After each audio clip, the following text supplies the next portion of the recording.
Let's go ahead and start. First of all, thank you all of you for coming out today, and thank you to viewers on the YouTube channel who may be checking us out at a later time. My name is Mark Chilton. I'm the Register of Deeds of Orange County, North Carolina, and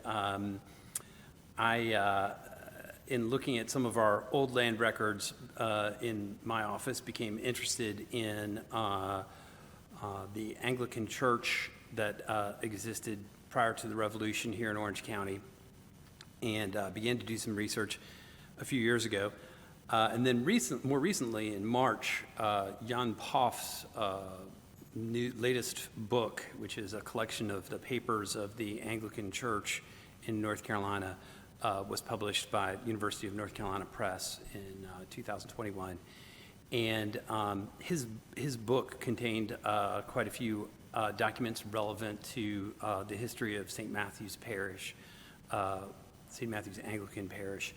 And between that and some of the research I had done, I thought maybe it was time to take a fresh look at the Anglican history of Colonial Orange County. So with that, let me begin. The County of Orange and the Parish of St. Matthew's, which were the same, two in the same thing, were both created in 1752 by an act of the North Carolina Assembly. And when it was originally created, the act called for a list of 12 men to be the vestry for St. Matthew's Parish initially. And it's interesting to note that the parish vestry in 1752 included quite a few people who we know were not Anglicans. That is to say, there were quite a few people who were Presbyterians and maybe a Baptist or two who were appointed to that Anglican vestry. And it's a bit of a curiosity why the Assembly would have appointed people who were dissenters to the Anglican vestry. I think it is probably because it was a recognition of the fact that Orange County was not mostly, the new Orange County was not mostly populated by Anglicans, but was in fact primarily made up of dissenters, of people who belonged to other Protestant faiths. And so part of the intention was to recognize that and sort of respect that, and for the vestry not to immediately adopt a vestry tax. Now, some of this is sometimes a little hard to relate to in modern terms, because we don't think of the vestry at Chapel of the Cross as implementing a tax. But at that time, because Anglicanism was the official religion of the colony of North Carolina, the power of the government was put behind the support of the Anglican Church. So each parish, which is the same thing as each county, had a vestry, and the vestry was empowered to set a tax and collect a tax that was due from all property owners, whether they were Anglicans or not. But in areas where there were a lot of people who were not Anglicans, that was a not very popular thing to do. And so the Assembly set it up so that initially that wouldn't happen, because there were so many people who were not Anglicans who were put on the vestry by the Assembly. And it appears that is exactly what happened. The vestry of St. Matthew's did not adopt a vestry tax at first, and in fact, for the first 14 years of the parish's existence, the parish of St. Matthew had almost nothing. There was no revenue, there was no rector, there was no church. But despite these challenges, by the late 1750s, the Anglicans of Orange County had managed to build a few chapels, including St. Mary's Chapel up on St. Mary's Road, a little bit east of Hillsborough, and the New Hope Chapel, which was the chapel that was built about a mile over that way, where currently where the Carolina Inn stands. In fact, when you sit in the lobby of the Carolina Inn, you're pretty much sitting inside of the New Hope Chapel or very near it. While we do not have any specific record of when the New Hope Chapel was built, it seems likely that it was about the same time that St. Mary's Chapel was, which appears to have been around 1759. Certainly, we know that it was built before the 1st of August, 1762, because on that day, the surrounding 600 acres was surveyed for Mark Morgan. The survey denominates the land as Mark Morgan's Chapel Tract and shows a small caricature of the chapel. Those of you watching on the video, we unfortunately don't have a way to present slides to you, but for those of you who are here in the room, you can look at a copy of that survey. It's the first page of the handout here.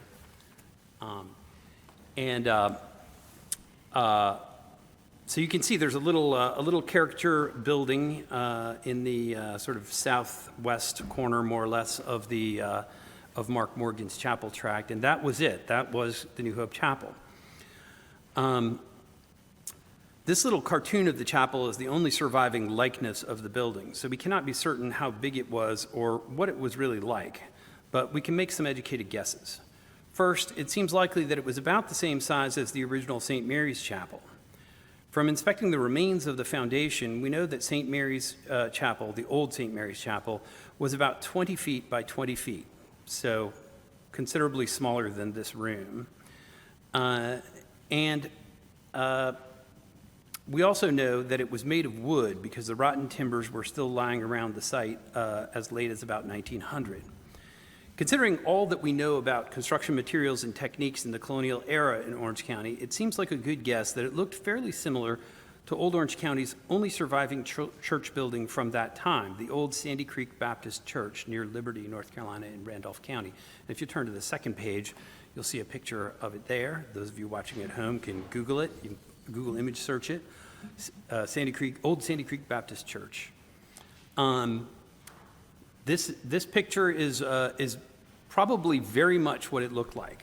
Not the kind of thing that we usually think of when we think of a quaint old Anglican or Episcopal church, but nevertheless, that is probably what it looked like, more or less.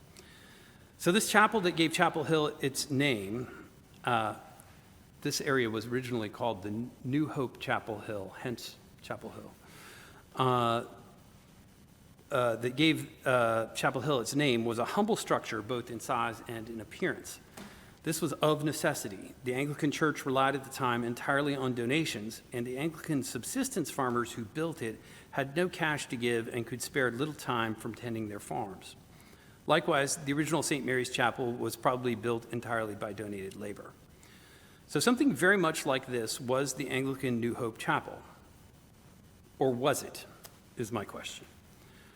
Early Presbyterian churches in North Carolina Piedmont include, for example, Hawfield's Presbyterian, Eno River Presbyterian, Little River Presbyterian, Buffalo Creek Presbyterian, Alamance Creek Presbyterian, Grassy Creek Presbyterian, and Hyco Creek Presbyterian. Similarly, the earliest Baptist churches in the Piedmont were named Sandy Creek Baptist, Haw River Baptist, Rocky River Baptist, and Abbott's Creek Baptist. Do you notice a theme? They all have geographical names. Now, consider by contrast the naming tradition of Episcopal and Anglican churches. In Orange, Durham, Alamance, and Chatham counties today, we have St. Matthew's, St. Mary's, St. Philip's, St. Luke's, St. Stephen's, St. Titus's, and St. Andrew's, and St. Bartholomew's. Now, not all Episcopal churches are named for saints, for example, the one we're in today. But look at some of the non-saint named Episcopal churches in our area. The Cross, the Advocate, the Holy Family, the Holy Comforter, the Nativity, the Good Shepherd, and Christ Church. So far as I can find, not one of North Carolina's Episcopal churches bears a geographical name, and if we reviewed the names of Anglican churches in England, we would find the same thing. So let us consider, why would the Anglican chapel from which Chapel Hill got its name be named for New Hope Creek, which drained its location? I think that it's likely that New Hope Chapel was merely its colloquial name, not the name by which it was solemnly consecrated. In the colonial era, Orange County was much larger than it is today, having been gradually pared down as new counties were created. By 1774, Orange County included what are now Alamance, Durham, Person, and Caswell counties. At that time, Orange County was divided into 16 districts, each with a name. For example, the district just east of Hillsborough, District 15, and this map is on page 3 of the handout. District 15 was named St. Mary's District because it was where St. Mary's Chapel was. That name has proved to be enduring, as the voting precinct where the chapel stands is still called St. Mary's Precinct today. When we look at the district south of Hillsborough, District 9, where we are right at this moment, it was named St. Thomas's District. And I submit to you that it was called St. Thomas's District because it was where St. Thomas's Chapel was. And if my interpretation is correct, then by 1774 there were several other Anglican chapels because there are several other saint-named districts on that map. If so, then somewhere in what is now southern Alamance County, there was once St. Asaph's Chapel. Somewhere in what is now Durham County was once St. Mark's Chapel. And likewise, in modern Person, there were St. Luke's, St. Lawrence's, and St. James's chapels. And in Caswell County stood St. David's and St. Martin's chapels. Now, all of these were probably the same kind of very humble 20-foot by 20-foot structures. But still, there seems to be reason to believe that there were a bunch of them. While we have no specific records of any chapels actually existing with those names, like I haven't found any document from the 18th century that says that there were chapels with those names, in 1765, Governor William Tryon wrote, so about 9 years before that map was made, Governor William Tryon wrote, "Chapels are established in every county which is served by a reader where no clergy can be procured. They have 2, 3, or 4, more or less, in each county, according to the number of inhabitants or the extent of the county."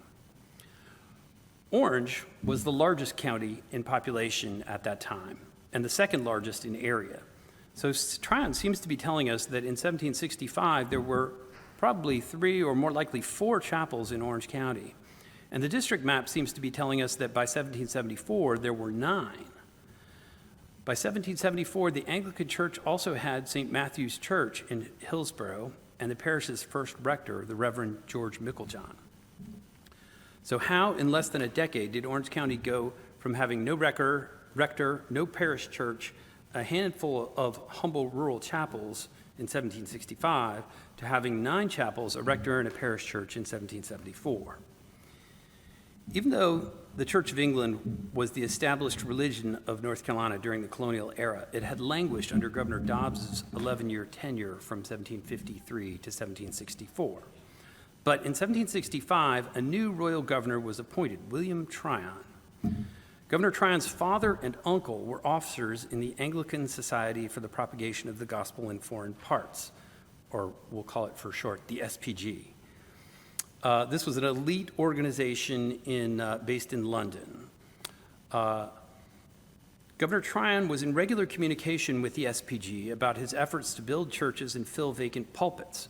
So dedicated to the Anglican cause was Tryon that in 1766, he was elected to the SPG himself, an elite position that was only available to prominent and dedicated advocates of Anglicanism. When Governor Tryon arrived in 1764, Anglicanism was facing a major uphill climb. There were then 32 parishes in North Carolina, served by only 6 priests. As I mentioned, every county at that time had between 1 and 4 chapels, but the 32 parishes that nominally existed had just 1 completed parish church amongst them. Attracting Anglican priests to North Carolina was also a challenge. There were, at this time, no Anglican seminaries in America, so all Anglican priests had to come from England. And as Tryon explained in one of his numerous letters to the SPG, a minister who embarks for this province is separated, perhaps forever, from his friends and connections at home.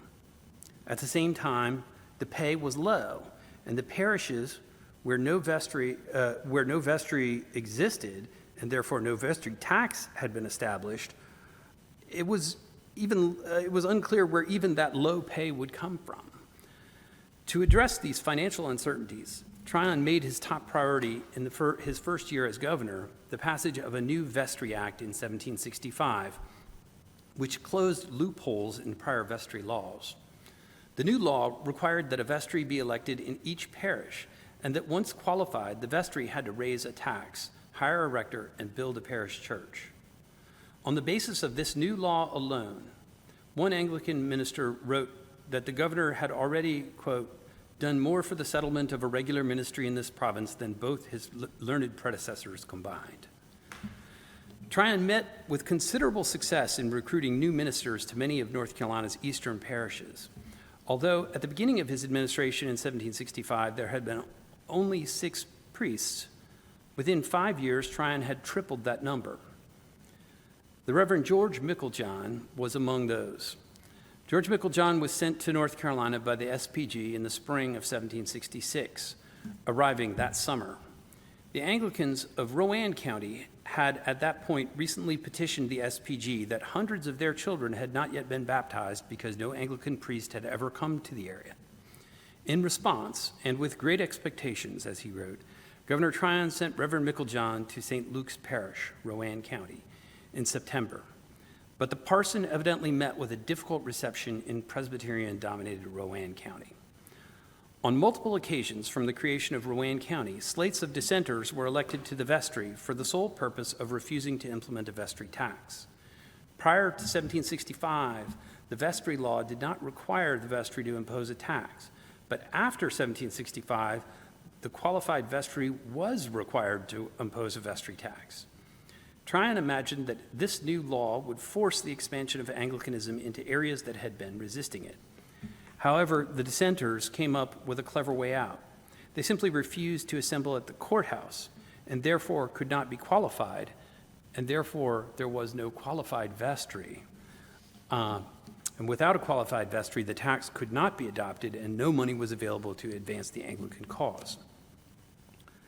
So in the winter of 1766-67, Reverend Meiklejohn found himself in a parish that had no vestry, no money, no church, and no real prospect of improvement. By early 1767, Reverend Meiklejohn could read the writing on the wall. The annual election of a slate of dissenters to the vestry was plainly going to be repeated in April of 1767. However, in Orange County, things were looking quite a bit different. A slate of entirely Anglican candidates had been elected to the vestry in 1766, including prominent justices of the peace like Francis Nash and Thomas Hart. The new vestry had adopted a vestry tax, and St. Matthew's Parish was about to build a church and hire a rector. The existence of a functioning vestry in Orange County must have created an environment which seemed more promising to Meiklejohn. So he got himself reassigned from St. Luke's Parish to St. Matthew's.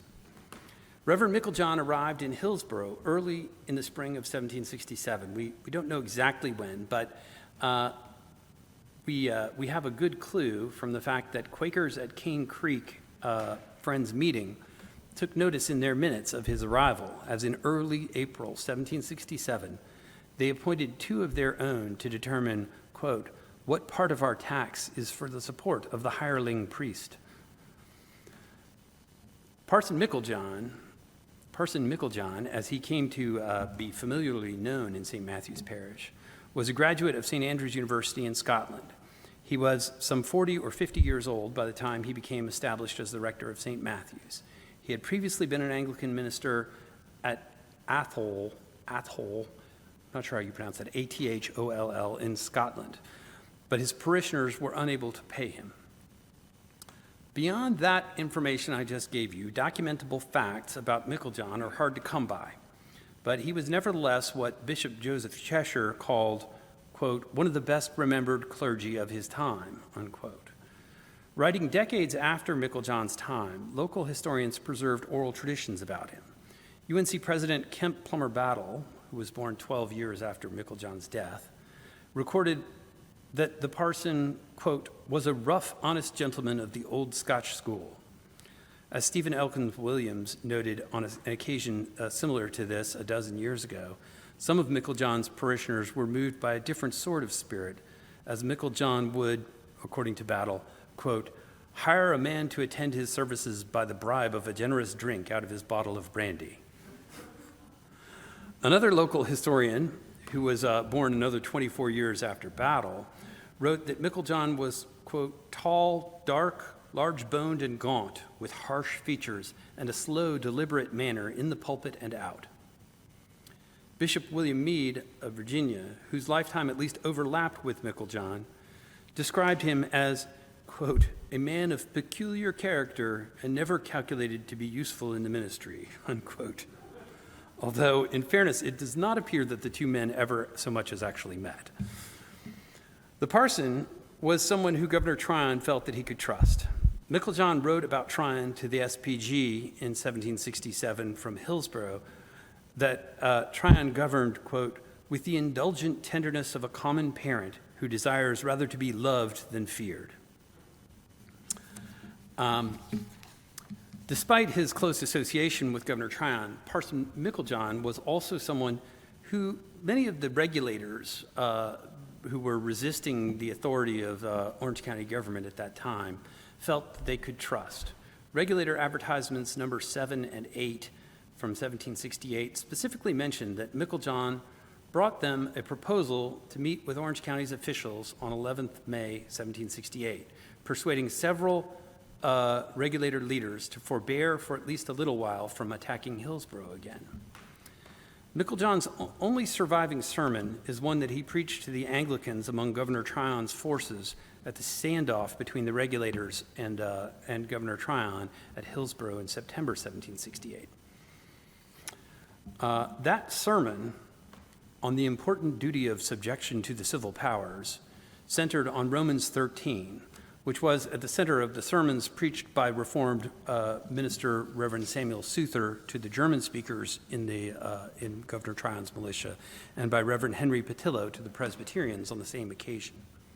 Notwithstanding their seeing things similarly on this occasion, Reverend Patillo evidently viewed Meiklejohn with deep suspicion, writing 2 decades later, "He is an artist at avoiding Jesus Christ in both name and substance."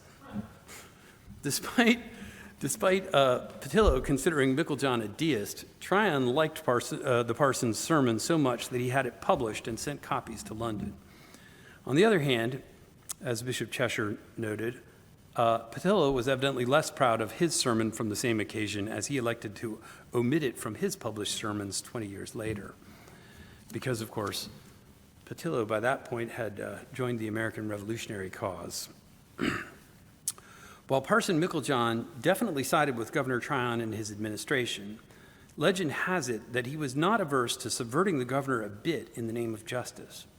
After the Battle of Alamance in 1771, regulator sympathizer Thomas Person was arrested and placed in the custody of his friend, Reverend Meiklejohn. They soon learned that Tryon was to dispatch some of his men to go the next day to Person's home in Granville County to search for incriminating papers. And so the story goes, Meiklejohn allowed Person to flee home that night and returned the next morning, having destroyed the evidence. When Tryon's men returned empty-handed from their search of Person's house, Tryon became suspicious and questioned Meiklejohn as to whether Person had left his custody.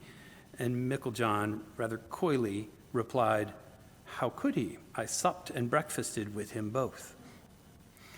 When the revolution came a few years later, Meiklejohn initially sided with the Royalists in support of the figurehead of his church. But the revolutionary government of North Carolina made life very hard for supporters of the crown. So it seems that in the name of furthering his ministry, he took an oath of loyalty to the revolutionary government in late 1776. Still, if Bishop Meade is to be believed, Meiklejohn harbored reservations about the United States, as many years later he supposedly declined an offer to teach school in Virginia, saying he, quote, would have nothing to do with their little American Democrats. It was hard enough to manage them before the Revolution, and now it would be impossible. The American Revolution was the death knell for the Anglican Church in North Carolina. Not only did the Church of England become unpopular, but the new state of North Carolina confiscated nearly all of its assets. Every parish church was auctioned off to the highest bidder. In Orange County, the Presbyterians of Hillsborough were the beneficiaries of this process.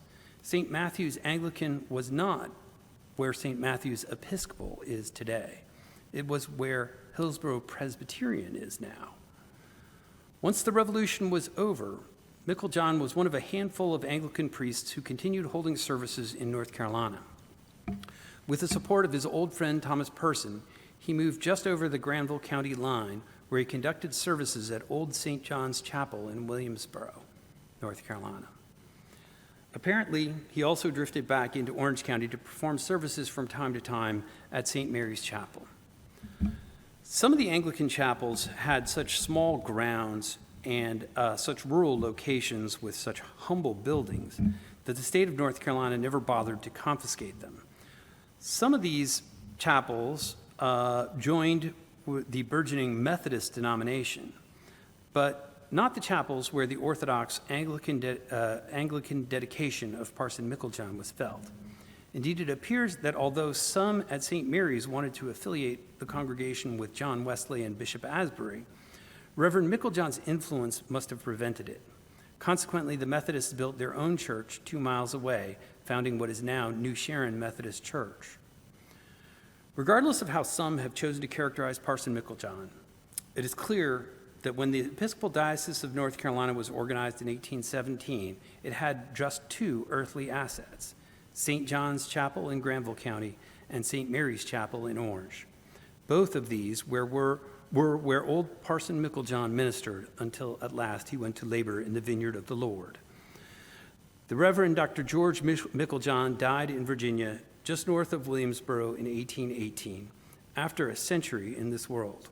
Or, as the old Scotsman is said to have corrected future Bishop Ravenscroft late in his life, no, man, 90-ought. So that's what I came to share. And I'd be glad to field any questions if there are any.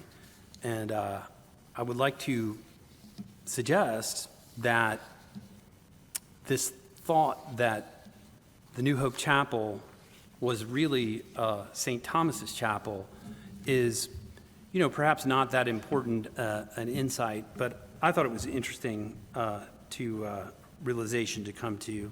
And I also thought it might be interesting sometime perhaps on the feast day of St. Thomas, which I believe is, I looked it up yesterday, July 3rd, to maybe have a little observance of some kind, either here or over in the lobby of the Carolina Inn. But anyway, thank you guys for coming, and I'd be glad to tell you anything more you might want to know.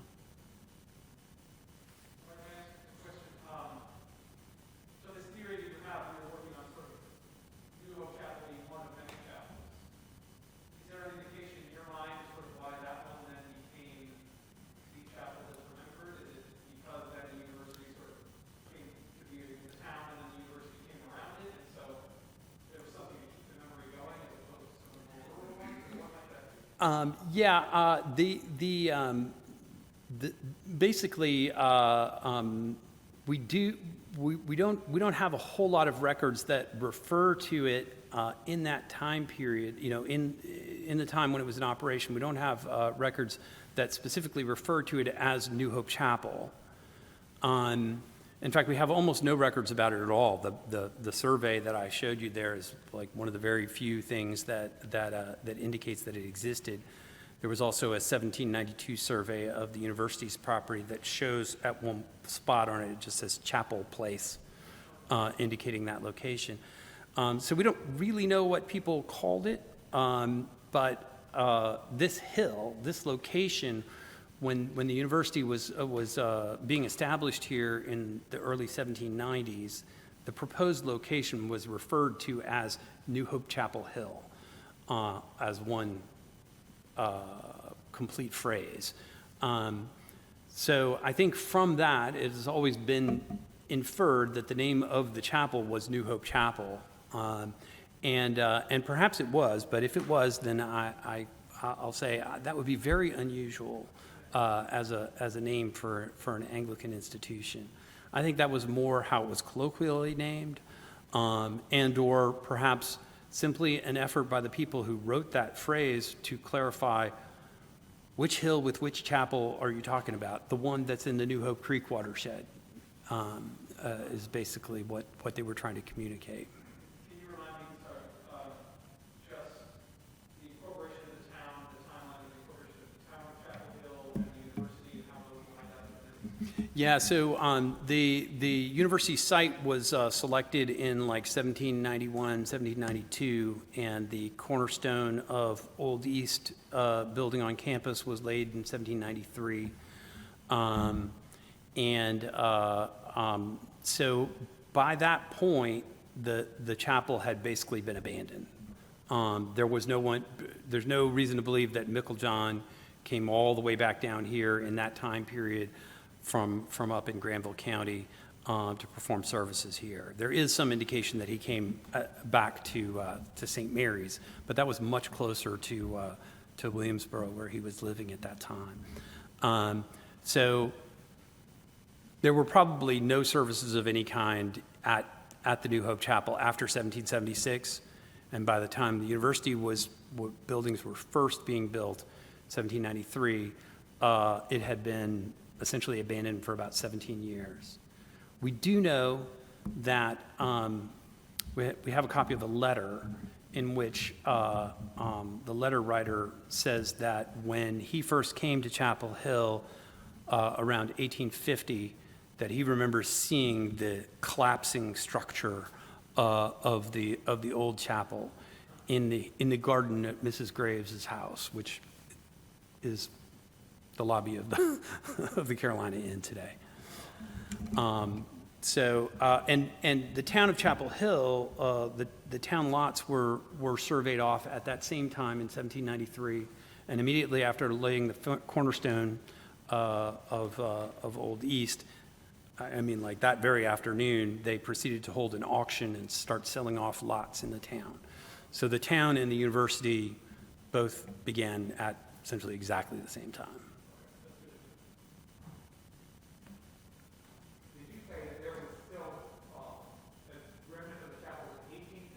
Yes.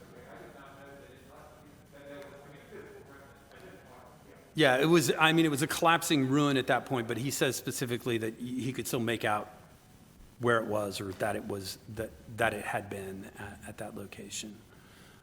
So we know that it was some physical evidence of it still existed well into the 19th century.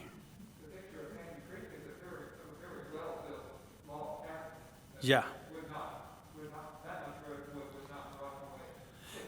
Yeah, and I'll say in fairness that building is a little bit bigger than what we know St. Mary's Chapel was, because it's actually, that building is more like probably 30 feet by 30 feet rather than 20 feet by 20 feet.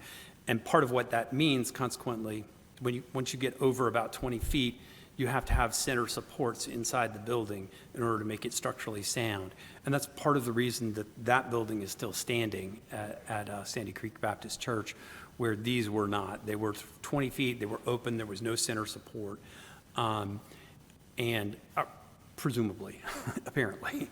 And that's part of the reason they were, that those old buildings fell down ultimately. And probably they were also just like generally more shoddily built, quite frankly. Yeah.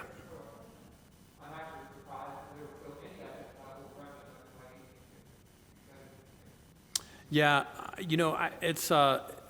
I've thought before. At one point I thought that the old building was in the parking lot had been in the parking lot of the Carolina Inn, but on a little further research, I'm pretty sure the site is actually under the Carolina Inn, which is unfortunate because I thought, well, maybe one day someone would tear up that parking lot for some purpose, and we could have some archaeologists rush in and see if they could find any remaining evidence of the old building. But unfortunately, it's under the main portion of the building. So, maybe someday, but not in our lifetimes, I think. Anyway, yes, sir. Did you have a question?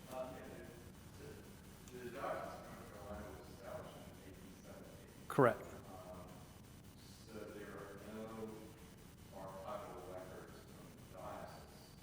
That's right. Are there any ecclesiastical records from the Church of England, or were we just existent, or maybe having unscheduled? No. The answer to that question is yes. There are some. They're almost entirely records that belong to the Society for the Propagation of the Gospel. So there are many letters at the SPG archives in England, London, I assume. I don't know. In England, there are many letters from North Carolina, and Jan Poff, who I mentioned right at the beginning of this presentation, he has spent the last 10 years going through records at the SPG in England to try to sift out the stuff that relates to North Carolina, and he's now published a transcript of all of those documents, or I don't know about all of those documents, but all the documents that he found in any way interesting has been published in March of this year by UNC Press. And it is, 800-page book or something like that. I didn't read every document. I skipped to the parts about Orange County.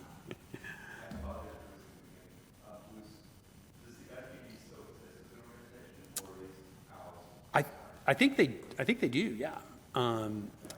It's basically the missionary arm of the Anglican Church, even today. I don't think they do a whole lot of outreach in America anymore, but other parts of the world, they do, yeah. Yes, sir.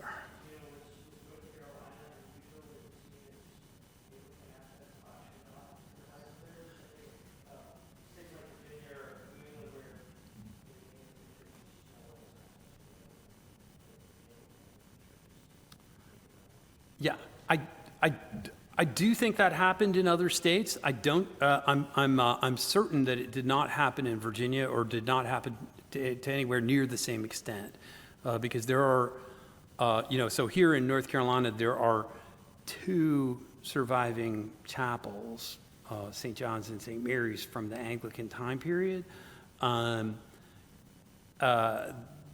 That's not at all the case in Virginia. There are loads of churches that were built before the Revolution as part of the Anglican Church that are now Episcopal churches. So that did not. I don't know too much about what Virginia did, but clearly they did not do the same thing North Carolina did. But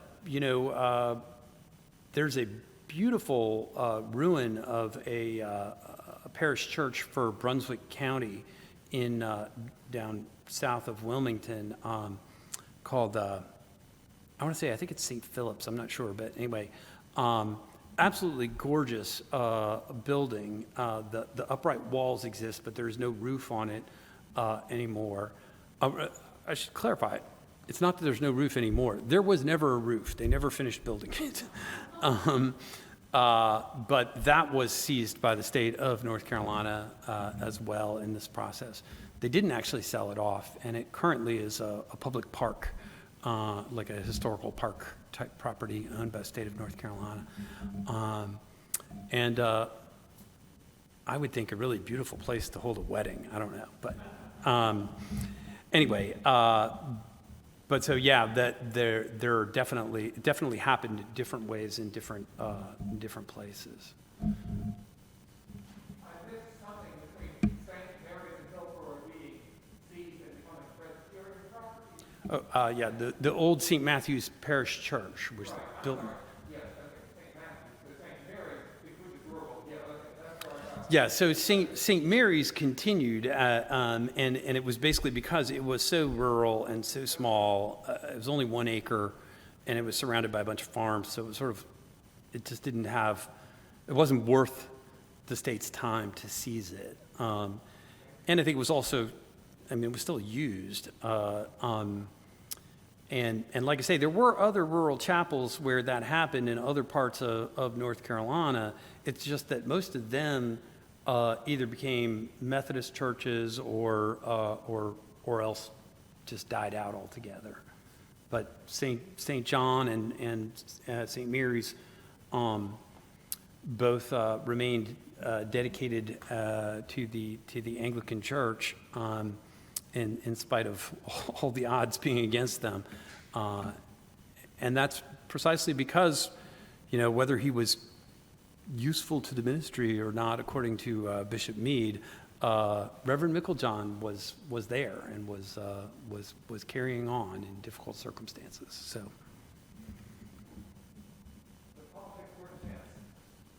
for sure. It's interesting to note that when the university was begun in 1793 here, one of the people who was proposed to be the initial president of the university was Reverend Micklejohn. But the board of trustees of the university was almost entirely made up of Presbyterians, and they were having none of that. Exactly, and in fact, when they laid the cornerstone, the speaker at the occasion was Presbyterian minister Samuel McCorkle, and the first president was a Presbyterian minister of the university, was a Presbyterian minister. Basically, the University of North Carolina was a Presbyterian institution. It's obviously a state institution, didn't have any official religious affiliation, but as a practical matter, it was a Presbyterian institution. All of the people who were involved, almost all of the people who were involved in the founding of the University of North Carolina were graduates of Princeton, which was a Presbyterian institution. And in fact, in 1993, when we held the bicentennial celebration of the University of North Carolina on campus, the president of Princeton, or chancellor of Princeton University, came here to speak and on the occasion. So strong is the historical connection between Princeton and Carolina. Yes.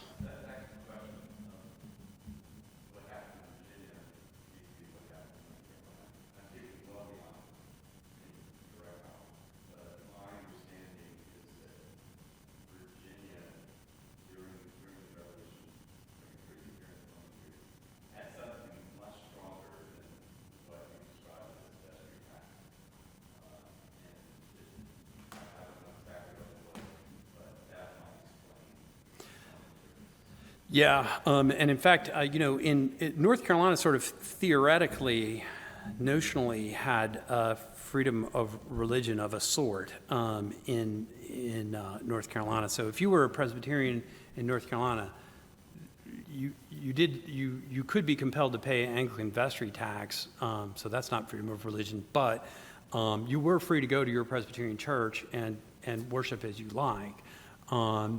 But in Virginia, I'm not sure about all denominations, but some denominations were actually illegal. So Baptist ministers in Virginia in the 1760s and 1770s would sometimes actually be thrown in jail for preaching their beliefs. Virginia was a good deal more oppressive about enforcing Anglicanism on the colony of Virginia. And you might think that when the revolution came that would make people react more strongly, but the fact is that there were a lot of Anglicans in Virginia. Like a lot of the people in power a lot of the revolutionary figures, well, people like George Washington, for example, was an Anglican.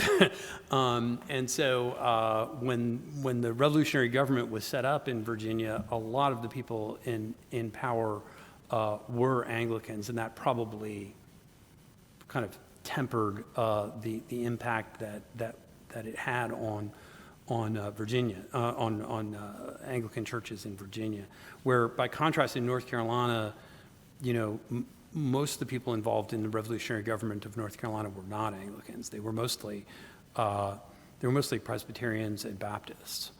So it was a very different situation here from what it was in Virginia. And likewise, South Carolina. And if I just, at a massive level of extension, I don't know if you are familiar with the, it's long been customary to refer to North Carolina as a vale of humility between two mountains of conceit. Well, it might as well say Anglican conceit. that South Carolina and Virginia were much more Anglican. They were much more sort of run by a kind of aristocratic class of people, where North Carolina was, not that the people who ran North Carolina were poor, but they were poor compared to the much wealthier people who ran Virginia and South Carolina. And all of that class distinction and wealth distinction and religious distinction, all of that went hand in hand. And political connection. What's that? Political connection is one along, I mean, the dissenters in North Carolina, so to speak, didn't consider themselves to be political allies of South Carolina and North Carolina as they did in the years. Oh, they absolutely were allied with them in the revolutionary cause, absolutely. But just the flavor that took on in North Carolina was considerably different. And also, I'll say, for example, like the Anglican Church did not, it transformed into the Episcopal Church in states like Virginia. In North Carolina, it wasn't really a transformation from Anglican to Episcopalian. It was from Anglican to nothing for 20 years, and then resurrected as the Episcopal Diocese of North Carolina. So we were essentially extinguished in North Carolina in a way that did not happen in Virginia, and I think probably didn't happen in South Carolina either. I don't know that for a fact though, but. So it's just a very different kind of experience.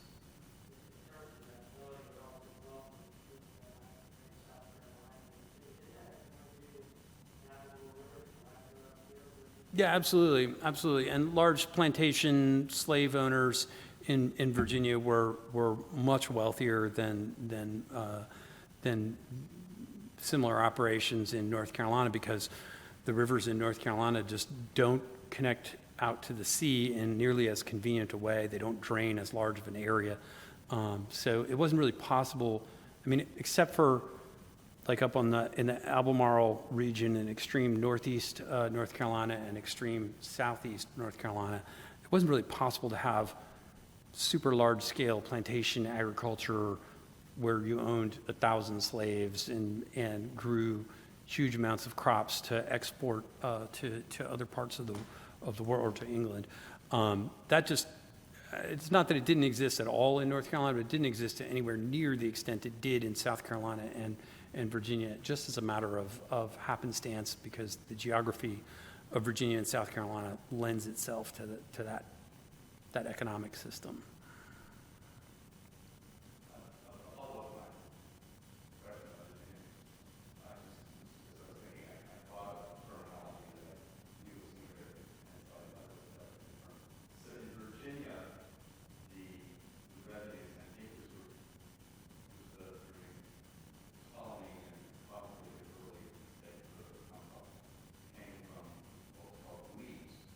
Oh, yeah.